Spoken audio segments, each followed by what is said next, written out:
క్రీస్తునందు ప్రియ ప్రేక్షకులకు మన ప్రభు అయిన యేసుక్రీస్తు నామమున మా ప్రత్యేకమైన వందనాలు తెలియజేయుచున్నాము. యేసయ్య దీవెన అనే కార్యక్రమం ద్వారా మరొకమారు మమ్మల్ని మీ గృహంలోనికి ఆహ్వానించినందుకు మీకు మా ప్రత్యేకమైన వందనాలు తెలియజేయుచున్నాము. ఇప్పుడు దైవజనులు పాస్టర్ ఎం జ్యోతిరాజు గారిచే దైవవర్తమానం విందాం.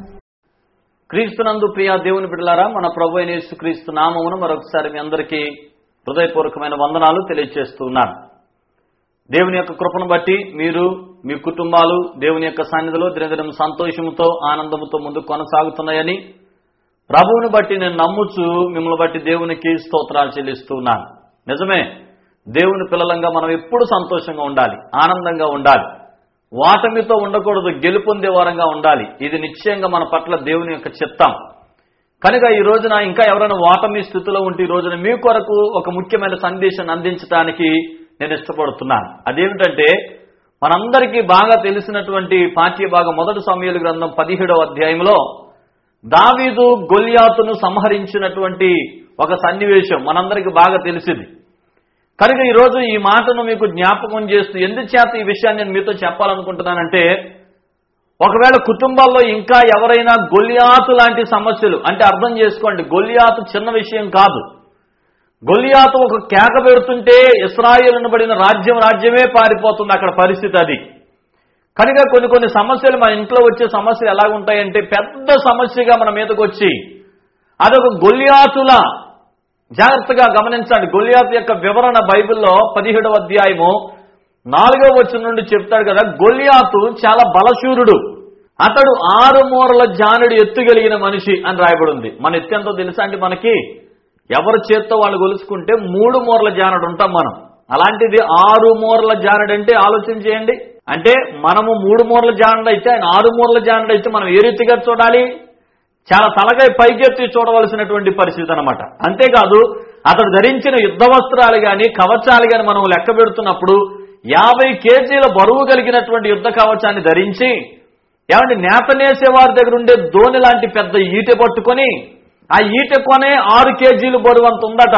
అలాంటి సామాగ్రిని పట్టుకొని అతడు ఇశ్రాయేలు ప్రజల ఎదుట నిలబడి, రండి, ఎవరొస్తారో రండి అని కేకలేస్తుంటే అతని రాక్షస రూపమును చూచిన ప్రతి ఒక్కళ్ళు కూడా పారిపోతున్నాడు అక్కడ. అది సన్నివేశం. కనుక దేవుని బిడ్డలారా, కొన్నిసార్లు మన గృహాల్లో కూడా ఇలాంటి పరిస్థితులు సంభవిస్తూ ఉంటాయి. మనం ఎదుర్కోలేనటువంటి సమస్య అదొక పెద్ద గొల్యాతులా కనబడుతుంది మనకి. మన బలముతో పోల్చుకుంటే ఎదరొచ్చేటువంటి ఆ భయంకరమైన శత్రువు ఇంకెవ్వరు కూడా ఓడించలేరు దీన్ని అనబడేటువంటి శత్రువుగా మనకు కనబడుతూ ఉంటుంది కొన్నిసార్లు. అందుచేత ఈరోజు నేను ఏమంటున్నానంటే, గొల్యాతు లాంటి సమస్యలు నీ ఇంటి ముందు ఒకవేళ నిలబడ్డాయేమో, లేకపోతే నీ జీవితానికి ఆటంకంగా వస్తున్నాయేమో, నీ యొక్క కుటుంబంలోనికి ప్రవేశించి వాటమిని నీ కన్ను ముందు చూపిస్తా నీకు కన్నీరు రప్పిస్తున్నాయేమో, అంత భయంకర రూపం దాల్చినటువంటి గొల్యాతును దావీదని చిన్న కుర్రోడు కొట్టేసి చంపేశాడండి. ఎంత విచిత్రం కదా! రాజ్యమే పారిపోతుంటే చిన్న కుర్రోడు కొట్టేశాడే.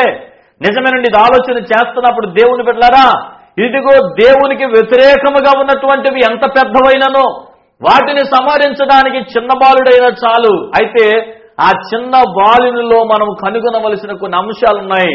ఈ రోజున వాటిని గనుక మనం తీసుకోగలిగితే మన ఇంట్లో ప్రవేశించే గొల్యాతులను కూడా మనం సంహరించగలుగుతాం. ఏమిటింతకీ దావీదులో ఉన్నటువంటి ఆ ఘనత అని ఆలోచన చేస్తే ఏమి లేదండి. దావీదు ఏటి దగ్గర ఉన్న 5 రాళ్లు ఏరుకున్నాడట. ఏమంటే ఒక ఒడిసెల పట్టుకున్నాడట. 5 రాళ్లు సంచిలో వేసుకుని యుద్ధానికి వెళ్ళిపోయాడట. ఇదే అక్కడ రాయబడినటువంటి మాటలు. అంటే ఇప్పుడు దావీదు శారీరకంగా బలవంతుడని చెప్పాలా, లేకపోతే దావీదు ఏరుకున్నటువంటి రాళ్లలో శక్తి ఉందని చెప్పాలా, లేకపోతే దావీదు యుద్ధానికి పట్టుకెళ్లిన ఆ వడిసెలలో శక్తి ఉందని చెప్పాలా? దేవుని బిడ్డ వాక్యానుసారంగా ఏది బలమైంది కాదు. ఒడిసెల బలమైంది కాదు, రాళ్లు బలమైనవి కాదు, దావీదు అంతకన్నా బలమైన వాడు కాదు. కానీ దావీదంత బలమైన వ్యక్తిని సంహరించి